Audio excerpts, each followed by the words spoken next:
Hey, what's going on, guys? Zedd here, bringing you another Soulcalibur 6 video. Today, I want to go over a concept that I use when I'm training people who are new to the game, and that's called what I dub as 5 caliber. Now, it's called various things. People maybe don't even have a name for it, but the idea is it's supposed to work and develop your fundamentals as well as help players gain a better understanding of what's actually going on, and it allows you to learn a character and just generally progress more naturally in the game of Soulcalibur rather than trying to jump in all at once. So we're going to elaborate on everything I just said, and I'm going to go over what 5 caliber is.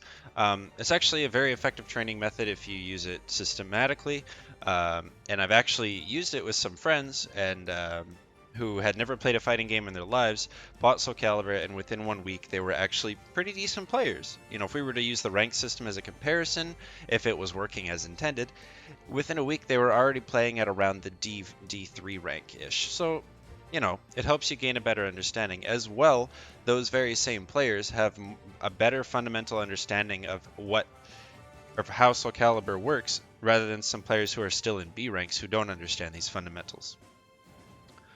So, with all that said, let's just get right into it. Starting with, what do I mean by 5 caliber? Well, I'm referring to the fact, or to the ability to play and win in Soulcalibur with the 5 fundamental buttons that most, if not all, characters have, and we're going to kind of go through those. For the record, it's not the same for every character. Not every character is as effective at this method, and so I'm going to use more generic terms, but I've chosen Geralt and Sophitia as my default examples, as they're both basic characters with very good buttons to play 5 caliber with, and we're going to go through that. So first off, I want to explain how it works and why it works. Soulcalibur is a very simple game to pick up and learn at face value. Now, without getting into frame data and numbers and all that, because it's irrelevant, and combos, if you cut away that stuff, the frame data and combos, it's a very easy game to play. The moves lists are about half the size of Tekken, and a lot of characters have the same notation. So for example, you know, this down A or 2A, this 3B or down forward B, is going to be the exact same as Sophitia's. Or, you know, if you do a forward B or 6-6B, you can probably assume that this is an advancing vertical attack, right? These concepts generally hold true for most of the Soulcalibur cast, and so it makes a lot of the generic buttons a lot easier to learn because you just intuitively know what they are doing for all characters. Moving on, the concept of using 5 caliber is meant to be a progression system, and it's meant to be done in a way that works for your own pace. So what I mean by that is, if it's taking you a bit longer to get to the next stage, that's okay. Or if you're feeling it right away, like within 1 8-hour session, if you're like, man, I'm ready, I can just add layers on, that's cool, man, you do that. But we're going to go through some of the things that you want to consider. So first up, 5 caliber. The 5 moves I'm talking about, or some of, first one being the generic 5AA, or even just 5A, depending on your character. So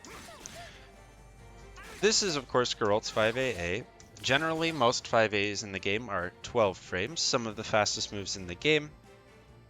They are safe, they are used as pokes, they're used to catch people from sidestepping, and they generally deal low damage but set up a good situation on hit, or a even situation on hit or block. Now, what I'm saying there, for those who may be already familiar with frame data, you're looking at around anywhere from -4 to +4 on hit or block, depending on your character and what is going on there. So an AA generally is a great tool just to keep the opponent from mashing on you and keep them in check. So this is a great move to just throw out. You know, you're moving around, you're not really sure, you can just 5AA and you're ready to go. So this would be the first of the 5 moves that I'm talking about in 5 caliber, okay? The second one I'm going to talk about is going to be the same thing but on the B button, 5BB. So what's the difference here? Well, the difference is that this one is a mid, it's also safe, very much the same frame data situation, and it cannot be ducked, whereas the 5A can be ducked. And this generally does a little more damage. It's going to catch jumping or crouching, and it's going to reach a little farther than your 5AA usually. Geralt's a little bit of an exception. Both the buttons are quite long, but you can also see there's some forward momentum here, whereas with this one, there's a bit less. Okay? So this would be the 5BB and the 5AA. These are the first two things you want to be using in 5-caliber. The third thing you want to be using is some kind of a poking low. Now, the reason why I generically say a poking low is not every character has the same strength in their poking low, but if you do want one that's a good default for, I believe, every character in the game without thinking about it too hard, it is just 2K. So that would be down plus the kick button. This move is generally quite good. It is very fast. It tech crouches, meaning that you'll duck high attacks if you use this. It does very low damage, and on hit, it is minus frame data, but that's not the point. We're not worried about that. The point here is if your opponent's just blocking a lot and you can't seem to really do much here, if you keep using your lows, right, so 2K, or if your character has a better version of this, for example, Geralt would be 1K, right, so you can see here more damage, bit of a better situation, bit faster even. The difference is, of course, he doesn't tech crouch, but if your character has something very similar functioning to a 2K, go right ahead and use that. Or if you have a low attack, right, so some characters it's 1A or diagonal back A, right, so this would be the notation.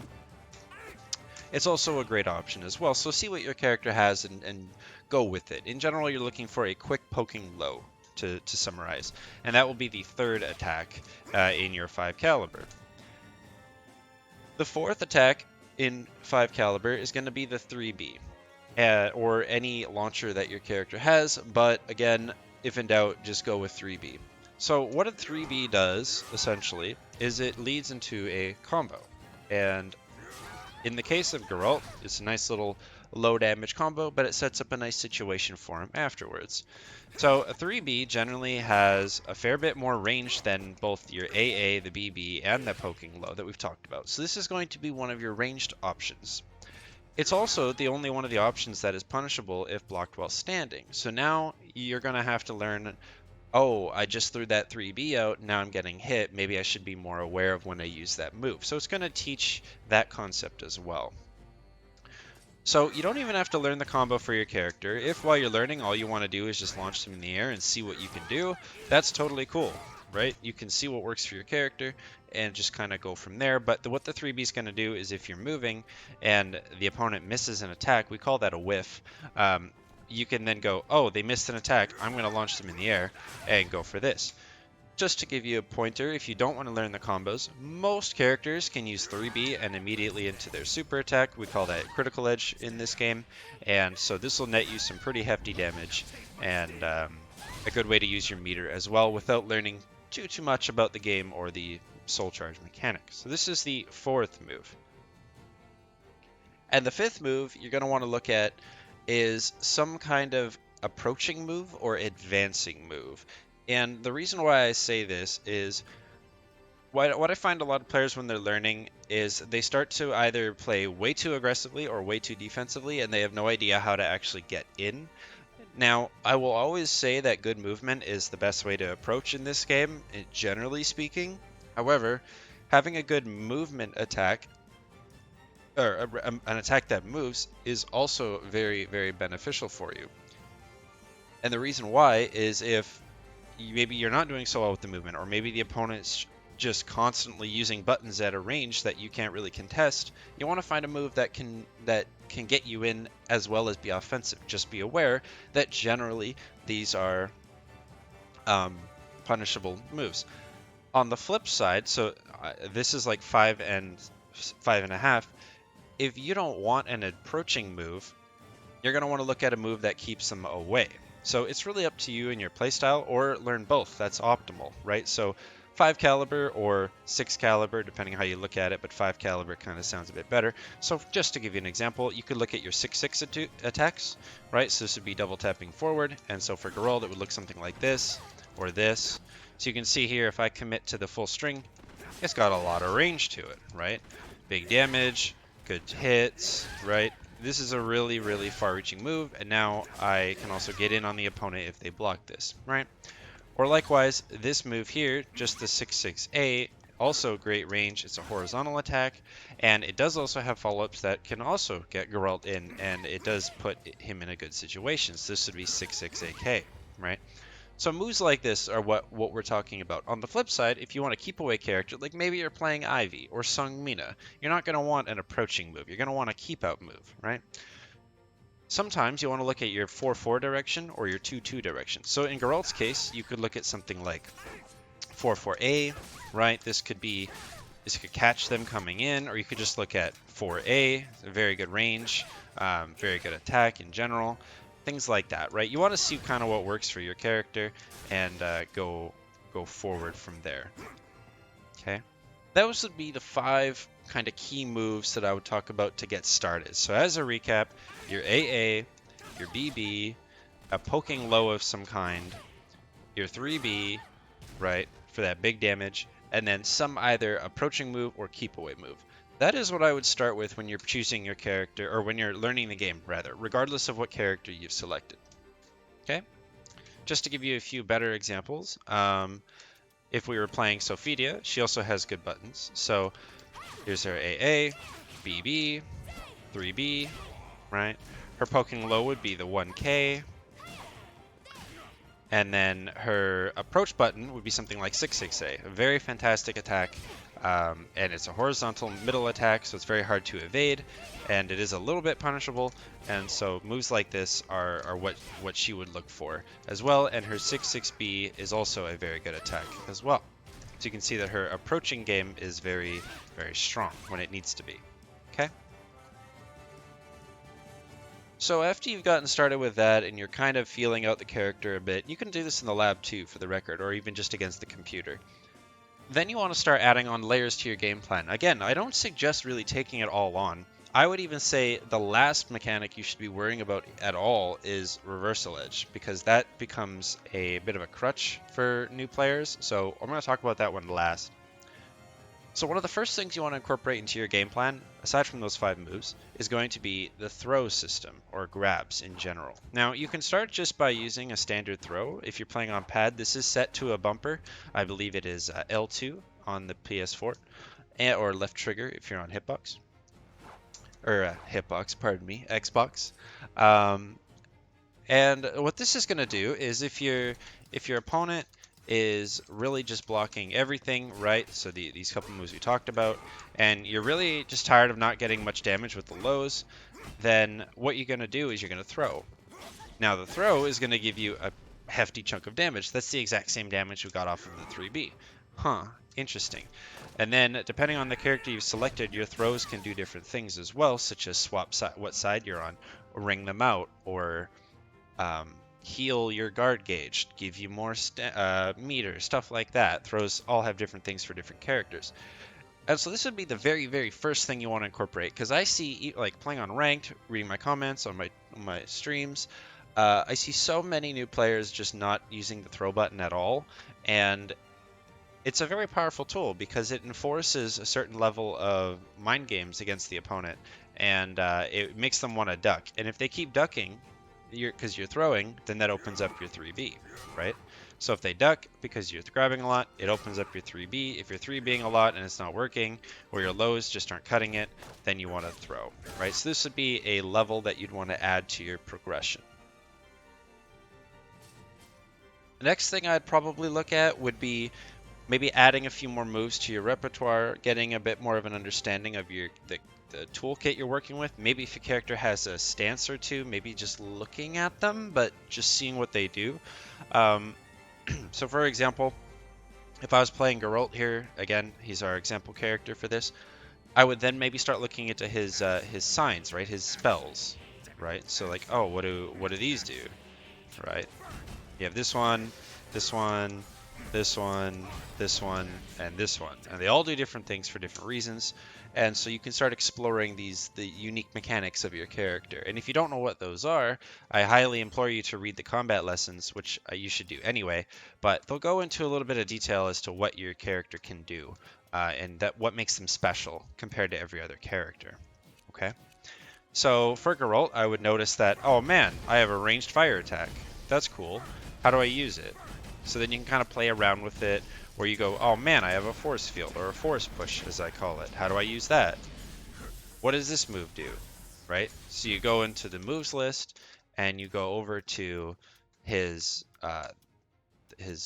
buttons for it, and you go, okay, what, wow. What do they do? How do I use them? Right? Things like that. Oh, here we go. Right? So you go, oh, it's a guard impact versus all attacks. Okay, cool. And then you look at how that works, right? And for the fire, you'll go through his moves list and you'll realize that this move has a fire follow-up. Oh, interesting. How do you use this move? Right? So things like this would be exploring your moves list and just adding some moves that you are comfortable with. So at this point, we've established the 5 moves. We've done some grabs, and now it's time to kind of delve a little more into the character itself, right? You've got a general understanding of just how these various buttons should work. Now let's start getting a little more character specific and just seeing what buttons you like. It's completely irrelevant as to which ones are good or bad. That is not necessary when you're learning a game or character. Just use what you think is really cool. For example, if you play Geralt and you go, man, this Spartan kick is like the sickest thing ever, right? You're like, boom. Boom, boom, and you go, oh man, if I charge it, I get to be freaking, Leonidas, right? If that's what you like, man, all the power to you. And then you realize, oh, wait a minute, I can do other moves off of that. What the heck? No way, right? So that would be really exciting, right? If you're someone who really liked those attacks. So look at what moves you like. Explore how they're used and just add some of those, but don't worry about the full thing. Okay, so this would be the next step, character exploration, to kind of summarize this. The next thing you're going to want to add to your game plan, now for the record, there's no time frame here. Like, you could take as long as you want or as little time as you want. I'm just kind of giving you the steps of how I've been teaching people and how they've been having some success. Okay, the next thing you're going to want to look at here is one of two things, and it entirely depends on you as a player. Either A, the guard impact system, so the parry system, or B, the meter system with soul charge. It's up to you. So if you're going through the character's moves list and you're like, man, I really like those moves that he gets when he's, I like the fact that I can just keep doing this when he's in soul charge or whatever, right? If you come across something that's interesting to you, go for it. Use that mechanic. Explore it. Have fun with it, right? A lot of soul charges in Soulcalibur are very, very powerful. And in Geralt's case, he can use spells without any extra cost to his things. So you can use, like 7 or 8 uses of fire, right? Things like that. But I would still probably suggest the guard impact system. And what this is going to do is, now, say you've hit the BB, right? Or they block BB, and you go, okay, well now what? So previously what I've been doing is I've been doing BB into this, or my BB into my AA, to try to catch them from hitting buttons. And you would be fair for playing that way. But instead of taking the risk of getting counter hit, why don't we instead see what happens when we start using the parry system, right? Like this. Oh look, now it's my turn again, and I can start hitting buttons again. Right? Right? So you can play around with this idea and kind of go from there. Like that. Okay?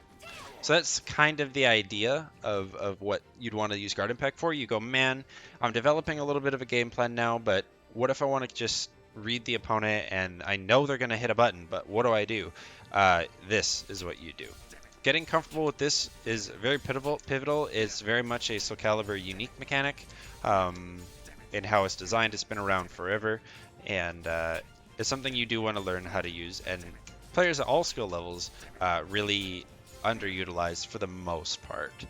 So guard impacting would be the next thing, and then whatever one you didn't do, whether it was your meter mechanics or your GI, do the other one next, and so that would be the next step.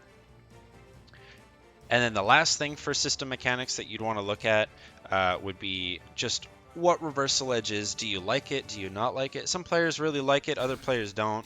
Essentially, it's an armored stance that you will perpetually parry attacks, and if it hits the opponent as opposed to being blocked, you'll go into this cutscene and like this, and you kind of have to play this little rock paper scissors mini game.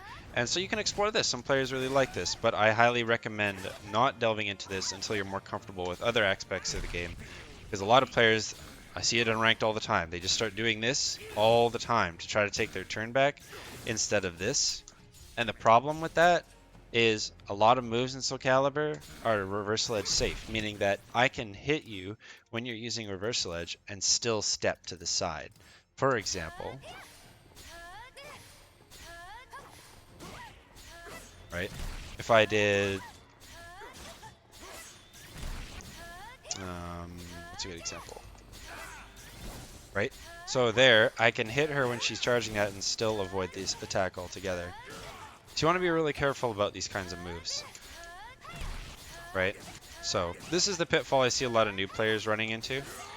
That's why I suggest using this instead. Okay? But that would be kind of the last key mechanic to add to your repertoire. And then throughout all of this, of course, you'd probably learn more moves. You'd probably want to look into some combos. And then at this point, you've kind of tackled the fundamentals of Soulcalibur. A lot of this is not character specific. You've probably messed around with a few characters at this point. You're maybe comfortable with one. And like I said, if you follow this kind of flowchart of mechanic order to learn the game with, I guarantee that you would have learned the game in a comfortable way, as opposed to someone who's like, man, reversal edge is sick, I'm just going to use this all the time, and not even realize what a good BB or a 2A can do, right? Not good, not good. You want to progressively do it in a way that is beneficial for your learning and your growth as a player. And after all these things are done, then you can start looking into more character specific stuff, like the punishments, like what can my character do after this move, after that move, what kind of combos does my character have, things like that, right? So this is just a quick like overview of what 5 caliber is, and I have used it. I think it's pretty simple, but it's just a system, and a lot of players don't have a system when they're learning a game or a character, and especially if you're kind of new to fighting games, hopefully this can kind of give you just a very vague idea of how to maybe approach Soulcalibur. And you can also apply this to other games too, like Tekken's very much in the same boat. You want to add layers on as you go, not jump in all at once, otherwise you get overwhelmed, you start to lose, and you go, why am I playing this game? Let me go back to Fortnite. So anyway, I hope this helped, and if you haven't thought about a system for learning a character or practicing your fundamentals, hopefully this helps. And don't be afraid to just jump into ranked one day and just use your fundamental tools, because it's very important. The fundamentals are very, very important in any fighting game, but especially in a game like Soulcalibur, where fundamentals truly are key to success. All right. Thanks so much for watching. I'll catch you guys later. If you have any questions, comments, concerns, or more deep dive questions regarding this kind of thing or training mode, let me know in the comments below, and I'll see you on the next one. Peace out.